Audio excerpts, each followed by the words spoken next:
ఒక ఇద్దరు ముగ్గురిని పెట్టి లేదంటే ఒక 5-6 మందిని పెట్టి వాళ్ళందరినీ ట్రైనింగ్ ఇస్తూ ఉంటే ఆ ట్రైనింగ్ ఇచ్చిన వాళ్ళని సక్సెస్ రేట్ని బట్టి వాళ్ళ ట్రైనింగ్ ఫలితాలు బట్టి మేము కూడా సింపుల్ పరీక్షలు కూడా పెట్టి వాళ్ళకు డబ్బులు ఇచ్చే పరిస్థితి వస్తాం.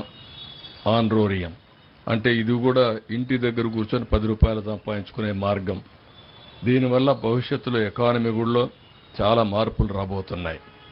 నేను అందుకే దాన్ని ముందుగానే ఆలోచించి మొన్న కూడా నేను చెప్పాను, డ్రోన్స్తో ఫస్ట్ టైం ఫుడ్ అందించాం. మనిషి రీచ్ కాలేని దగ్గరికి డ్రోన్ వెళ్ళగలిగింది. దాన్ని ఇంకా ప్రాక్టీస్ చేస్తే చాలా రిమోట్ ప్లేస్ నుంచే మనం పంపించే పరిస్థితి వస్తుంది. ఎవరన్నా కష్టాల్లో ఉన్నానని ఫోన్ చేస్తే అక్కడి నుంచి మనం ఆ ఫోన్ ఏదైతుందో GPS చూసుకొని ప్రోగ్రామింగ్ చేసి నేరుగా అతను పంపించే అవకాశాలు వస్తాయి.